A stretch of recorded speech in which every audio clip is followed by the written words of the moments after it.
Hola, bienvenidos, yo soy Miguel Silva, bienvenidos a este primer podcast para hablar de Bogotá en serio. Hoy tenemos un invitado muy especial en este primer episodio que es Rafael Amador. Rafael, ¿cómo estás? Hola, ¿cómo estás? ¿Cómo te va? Bien, Rafael, muchas gracias por recibirnos aquí en tu casa. Queríamos tener este primer capítulo para hablar del nuevo liberalismo. Surge este partido, resurge nuevamente, era un partido muy importante en los 80s y ahora la Corte Constitucional lo vuelve a revivir. Quería que, aprovechando que fuiste un protagonista muy importante del nuevo liberalismo, nos dieras tu punto de vista. ¿Cómo surgió el nuevo liberalismo? ¿A quién se le ocurrió crear ese partido? Bueno, en primer lugar, un saludo muy especial y gracias por la invitación. El nuevo liberalismo surge en el año 79 por una convocatoria que hace Luis Carlos Galán, un líder que irrumpía en la vida nacional, rebelde, que había manifestado su descontento con los poderes establecidos, con los partidos políticos que estaban totalmente anquilosados y sobre todo el liberal al cual él pertenecía. Sentía frustración de que este partido, que en el pasado ha sido el promotor de las grandes reformas, se había clientelizado, había corrupción y la gente estaba cansada y el país estaba en una tremenda crisis social y también de violencia con el narcotráfico. Y Galán, interpretando esa situación como hombre visionario, quiso construir una nueva alternativa de la interpretación de la sociedad colombiana y llamó especialmente a los jóvenes de aquella época a unirse y a luchar y a organizarnos para construir una fuerza política. Ese es el inicio del nuevo liberalismo. Éramos muy pocas personas. Y muy jóvenes. ¿Cuántos años tenías? Como 25 años, alrededor de 25 años. Pero yo había conocido a Galán desde antes, en la universidad. Él ya había salido de la universidad, yo estaba en el primer año de universidad, incluso fue profesor mío. Él asistía a un gran maestro que era el maestro Pose Arboleda de Derecho Civil y allí lo conocí. Pero nos llamaba mucho la atención en la universidad también la personalidad de Luis Carlos Galán, una persona muy inquieta, promovía debates, tenía un medio de comunicación que se llamaba Vértice y también se había enfrentado, digamos, a esos movimientos conservadores característicos de la Universidad Nacional, ¿sí? Porque él, por ejemplo, convocó y asistió a los primeros paros universitarios. Yo no asistí en esa época, pero ese era el antecedente que teníamos nosotros, y además que era una persona que escribía, que agitaba ideas, que era un líder, y realmente ahí yo lo conocí y posteriormente tuve la oportunidad de trabajar con él en Nueva Frontera, que fue donde nació el nuevo liberalismo. Nueva Frontera era una revista del expresidente Carlos Lleras y él era subdirector de esa revista, y la verdad es que allí pude percibir la capacidad de estudio que él tenía, y además para todos los jóvenes que estábamos allí fue una gran escuela porque era como hacer una maestría, ¿sí? De seguir los problemas nacionales, y además el hecho de que Carlos Lleras fuera el director, pues nosotros llegamos a las reuniones de redacción y dirección de la revista, y Carlos Lleras nos comenzaba a preguntar, bueno, ustedes leyeron Le Nouvel Observateur, el Washington Post, The Economy. Yo en esa época pues no sabía contestar el tiempo y toda esa cosa, y Galán pues sí era avisadísimo en eso, y era una persona muy estudiosa, y pues se hacía la interpretación de los problemas de ese momento, pero claramente desde allí se identificó que había un problema político y que por lo tanto debía haber una propuesta para cambiar la política en Colombia, y nos convocó a eso, a transformar la política, a dar un nuevo testimonio, y ahí nació el nuevo liberalismo. Porque nosotros no buscamos unas curules, ni buscamos tampoco apenas la presidencia de la República. Nuestra ambición es mayor, mucho mayor. Nosotros buscamos es una nueva sociedad. Siempre adelante, ni un paso atrás. Con unos objetivos de luchar contra la pobreza, contra la inequidad, contra la corrupción y contra la miseria, y también con el objetivo fundamental de pagar la deuda social. Has hablado de algunas personas que estuvieron en el nuevo liberalismo. Por supuesto, la figura de Luis Carlos Galán fue una de las más importantes, pero el nuevo liberalismo fue muchas personas más allá de Luis Carlos Galán. ¿Quiénes recuerdas cuáles eran los perfiles de la gente que estaba en ese momento en el nuevo liberalismo, que ayudó a fundarlo en ese primer momento? Eran universitarios, como tú dices, pero ¿quiénes más estaban ahí? ¿Qué perfiles tenían? Bueno, era un movimiento que tenía una composición mixta, porque a Galán también lo respaldaban personas de mucha tradición y personas con mucha experiencia, como el mismo Carlos Lleras, ¿sí? Pardo Parra, otro senador muy importante, Agudelo Villa, que era un experto en materias económicas y había sido precandidato presidencial, pero el resto éramos personas comunes y corrientes, estudiantes en su gran mayoría, de distintas universidades, muy jóvenes, pero yo recuerdo que allí se acercaron personas como, por ejemplo, María Cristina Ocampo Herrán, como Víctor Reyes, igualmente como Iván Marulanda en Antioquia, como José Blackburn, y ahí comenzamos a constituir un equipo político y se nos asignaron responsabilidades, primero para hacer un ejercicio de seguir temas sobre los cuales Galán se iba a pronunciar, y se formaban esos grupos, y adicionalmente se comenzó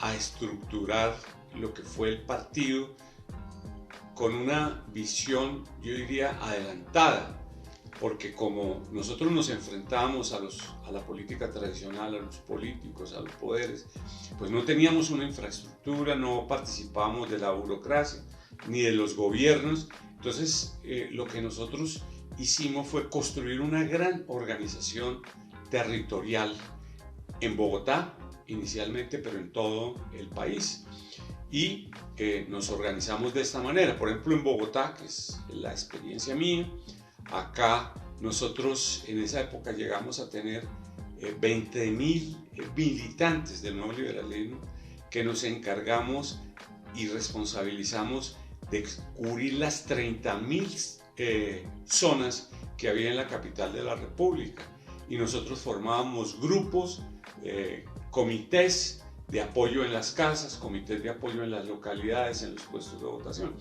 y eso nos permitió primero participar en una primera elección en el Consejo de Bogotá, donde se sacó un concejal con sus respectivos suplentes. ¿Qué fue Luis Carlos Galán? ¿O quién fue el concejal en ese momento? ¿Recuerdas? Sí, Luis Carlos Galán.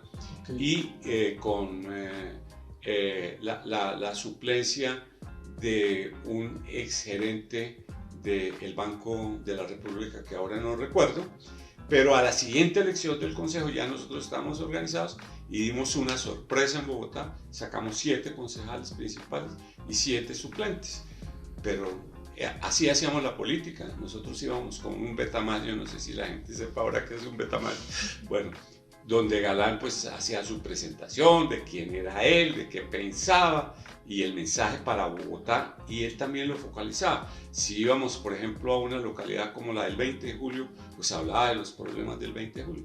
Pues nosotros íbamos con ese Betamax, llegamos a la casa de la gente, pero así, como hacen los cristianos, golpeando. Bueno, miren, ustedes conocen a Luis Carlos Galán, pues sí, lo hemos nombrado. Ese fue un muchacho que fue ministro de Educación. Pues miren, nosotros somos sus representantes, tenemos un mensaje para ustedes, nos permitirían presentar el mensaje, y así comenzamos. Y ya después venía Galán a hacer también esos recorridos, a través de unas convocatorias, oigamos a Galán en el barrio Egipto, oigamos a Galán en el barrio Teusaquillo, etcétera, etcétera. Y eso fue una gran experiencia, porque él tenía un verbo muy grande y era un hombre impresionante. Y se colocaba en una esquina y se subía en una mesa y le comenzaba a hablar a la gente. Al principio venían 5 personas, pero acababan 50 personas o hasta más, ¿sí?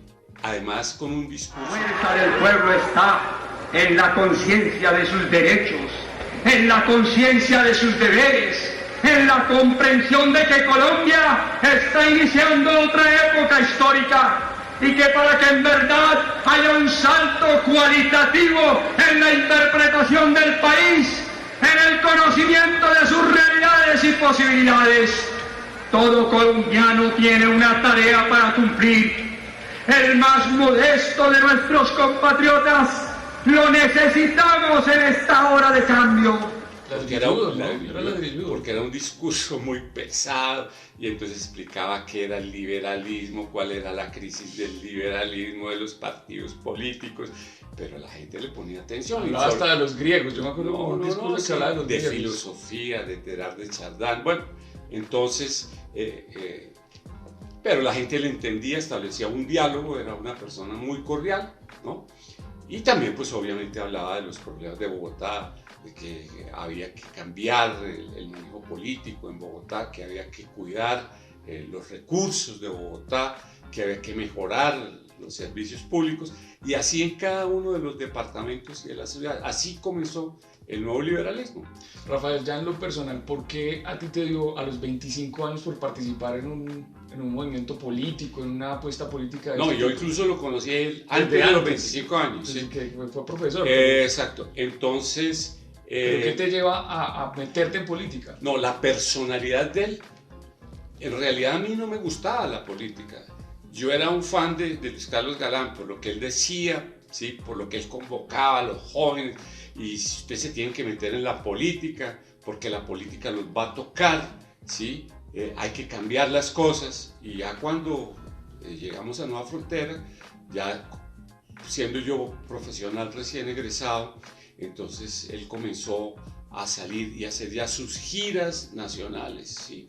Y en realidad a mí no me gustaba la política, y estando trabajando con Carlos Lleras, y nos invitaba, por ejemplo, a los eventos, a las manifestaciones, y yo me hacía en el último sitio donde no me vieran, pero me entusiasmó, era una persona que de unos valores grandes, humanos, y comenzamos a trabajar con él, y luego comenzamos a hacer proselitismo con él, ¿sí? Y cuando se fueron a hacer las listas, yo me acuerdo, las primeras listas del nuevo liberalismo, la primera del consejo me dijo: Amador, yo quiero que tú me acompañes en las listas del nuevo liberalismo. ¡Qué horror! Yo no he pensado nunca, que a mí me encantaba todo lo que tenía que ver con el cuento del movimiento bursátil, es decir, estaba enfocado a los temas económicos. No, la política no, pero yo te acompaño a ti porque tú me generas credibilidad y confianza. Bueno, seguimos ahí a las próximas elecciones, ya yo muy involucrado en la campaña, pues tanto que en esa campaña él me dijo: Rafael, yo quiero que tú seas el tesorero de mi campaña. Le dije: usted está loco. Sí, yo no tengo contactos en el mundo financiero, ni me muevo, digamos, alrededor de la gente que tiene recursos. Y había una compañera que es ampliamente conocida, que era Patricia Lara. Yo le dije: nombra a Patricia Lara, que ella era de una familia pues muy prestante, industriales y tal cosa. No, me dijo: quiero que seas tú. Y bueno, y me metí en eso, y comenzamos a imaginarnos cosas, porque era muy difícil conseguir la plata. Entonces, cuando hacíamos la publicidad, los botones y los stickers y todas esas cosas, nosotros en vez de regalarlos, los vendíamos, ¿sí? Igualmente los documentos, entonces vendíamos los documentos, y ahí fue surgiendo, y era una locura porque no teníamos plata para la campaña. Entonces Esos jóvenes, mujeres también había, obviamente. En la primera campaña... ¿Eso fue como el año 82? Sí, en el año 82. Dijimos, bueno, ¿dónde vamos a sacar la plata? ¿No? Entonces, un pagaré, firmemos un pagaré. Primero no lo recibían en los bancos, la firma de nosotros, bueno, pero al fin hicimos un pagaré, ¿sí? Como de unos 50 millones de pesos entre una cantidad de gente, pero eso era una locura, ¿sí? Llegar uno a la casa y decir, mire, acabo de firmar un pagaré para financiar la campaña de Luis Carlos Galán. ¡Está loco! Primero búsquese el qué trabajar antes de ponerse en esas locuras. Y así nació, con mucha mística, con mucha fe. Bueno, y transformó la política de Colombia, ¿sí? Desafortunadamente lo asesinaron y se perdió una esperanza. Nosotros quedamos en el vacío, ¿sí? Y la verdad es que hemos guardado, se puede decir, 30 años de luto, ¿sí? Algunos de nosotros ya dentro de la actividad política trabajamos con otras organizaciones políticas, salimos elegidos y adquirimos responsabilidades públicas, pero siempre pensando en que era necesario reivindicar las ideas de Galán, ser defensores de ese patrimonio ideológico y dando testimonio en los sitios que nosotros estábamos. Y cuando se cumplieron los 30 años de Galán, que fueron unos actos que se celebraron con mucha alegría, allí nosotros volvimos a decir, no, tenemos que volver a lograr la personería jurídica, y comenzamos a trabajar, y lo estamos haciendo desde hace 4 años, pero éramos 3, 4 personas, ¿no? Y luchamos por la recuperación de esa personería jurídica, acudimos a todas las instancias, al Consejo Nacional Electoral, al Tribunal Superior de Cundinamarca, al Consejo de Estado y finalmente a la Corte, pero cada vez nos la negaban, ¿sí? Nosotros tuvimos la convicción de que era posible hasta que llegamos a la Corte, y la Corte entendió que habíamos sido un movimiento, que habíamos sido exterminados, que mataron más del 50% de nuestros líderes, pero principalmente a nuestro líder, a Luis Carlos Galán, y nos dieron la posibilidad de volver a hacer política y de participar en las próximas elecciones del 2022. A ustedes les tocó un contexto muy difícil, muy violento de los 80, el auge del narcotráfico, todo el cartel de Medellín persiguiendo al nuevo liberalismo, y eso significó pues este ataque sistemático, de violencia sistemática contra los miembros del nuevo liberalismo. Pero además de la violencia, ¿qué era lo más difícil en los 80s para hacer política en Colombia? Pues yo te puedo contar una anécdota. Con el tema de la violencia y de la persecución, pues Galán estaba amenazado, Rodrigo Lara estaba amenazado, y muchos de los líderes en esa época, ya yo era representante de la Cámara, ¿sí? Y bueno, los bombazos, toda esa violencia terrible, y mis vecinos, ¿sí? Me dijeron una vez, en una de las juntas de los apartamentos, hombre, Amador, nosotros estamos muy preocupados porque vemos gente rara que te mira, que está como pendiente, y ya nosotros comenzamos a recibir llamadas, mire, sabemos que usted está ahí, es decir, que lo tenían a uno pisteado, y comenzó todo ese tema de las bombas y toda esa cosa, y esos vecinos me dijeron, mire, Rafael, estamos dispuestos, ¿por qué no te vas como 2 meses o 3 meses a algún sitio y nosotros te pagamos las vacaciones a ver si pasa esta tensión, ¿sí? Porque pues entonces sí, le tenían que poner a uno escoltas, toda esa cosa, un despliegue, primero que uno no estaba acostumbrado, ¿sí? Y pues esa fue así fue como vivimos nosotros la violencia. Rafael, ¿qué pasó después del año 89? A Luis Carlos Galán lo asesinan en Soacha, y después, ¿qué pasó con ustedes? ¿Qué pasó con todos esos militantes del nuevo liberalismo? Porque pareciera como que se dispersaron, hicieron otro tipo de cosas. Algunos se fueron a otros partidos o crearon organizaciones políticas, otros se fueron a la vida privada, ¿sí? Y se olvidaron. Yo continué mi carrera política dentro del Partido Liberal, ¿sí? Y allí tuve la oportunidad de volver a ser representante, fui senador y fui concejal de Bogotá, ¿sí? Pero otras personas crearon nuevos movimientos ¿sí? Como Cambio Radical, otras personas después trabajaron en la U, también había gente de izquierda, porque el nuevo liberalismo era un movimiento que tenía todos los matices. Clara López alcanzó a estar en el nuevo liberalismo. Clara López fue concejal del nuevo liberalismo, siendo ella una persona liberal, pero de izquierda. Y teníamos una apertura, ¿sí? Éramos una organización suprapartidista, ¿sí? Donde había personas de avanzadas hasta personas más conservadoras. O conservadoras, sí, y también gente que después apareció en la guerrilla, que fueron colegas míos. Ah, sí, del nuevo liberalismo. Del nuevo liberalismo, sí. Ok. Esta nueva etapa del nuevo liberalismo, ¿qué significa para el país? Es decir, ¿por qué es tan importante el resurgimiento del nuevo liberalismo justo en este momento? Pues hay una crisis tremenda, ¿sí? De valores, de principios, una corrupción rampante, se ha generado una desconfianza absoluta entre los ciudadanos y el Estado, frente a las instituciones, y además una crisis económica y social que no esperan su respuesta, ¿sí?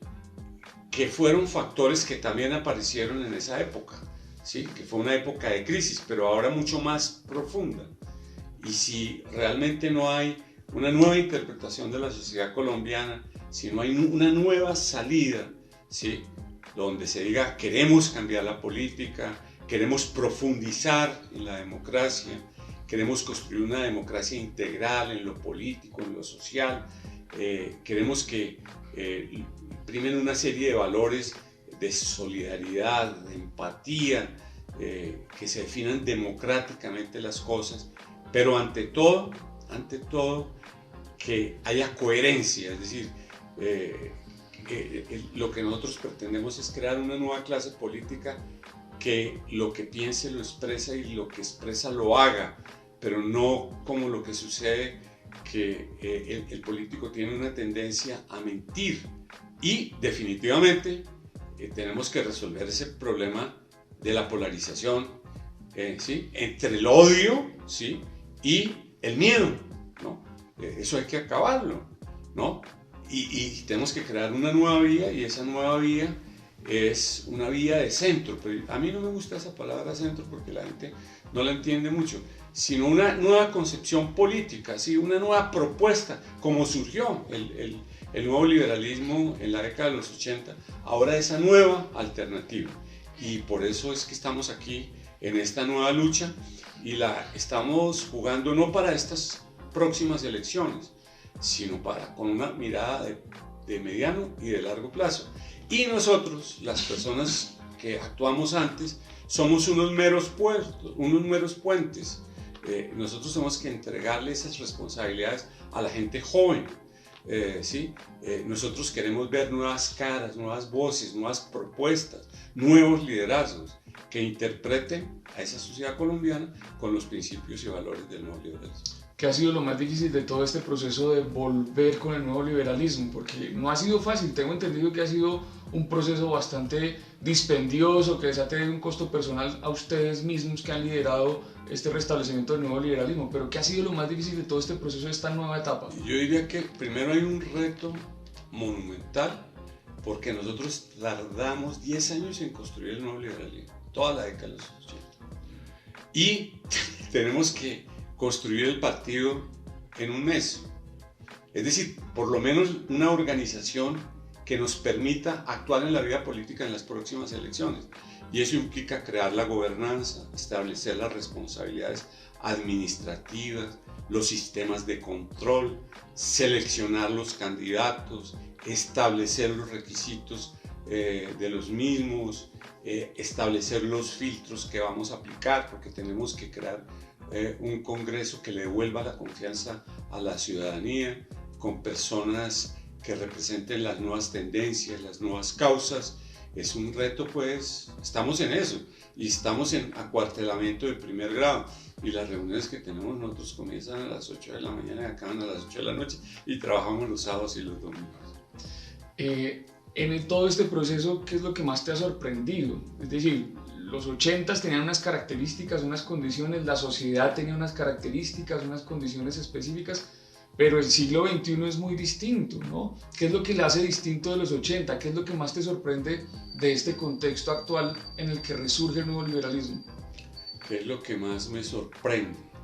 Bueno, en primer lugar, hay una cosa que uno identifica con satisfacción y es el hecho de que todavía hay en la mente de los colombianos, o por lo menos de las personas que tienen más de 35 años, esa imagen de lo que fue el nuevo liberalismo y Galán y lo que representó, ¿sí?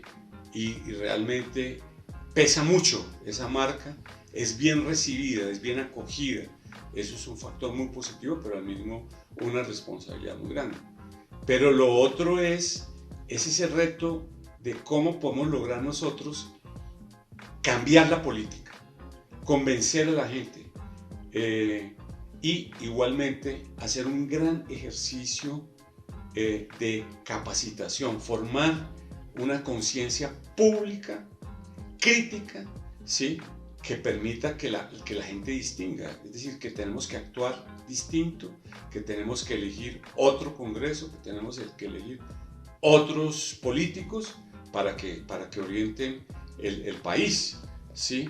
Y otra cosa sorprendente que tiene que ver con el hecho de que nosotros fuimos innovadores en los años 80, pero hoy las innovaciones tecnológicas nos atropellan. Ese es el hecho moderno de cómo manejamos los medios de comunicación, pero más que los medios, las redes, ¿sí? El internet.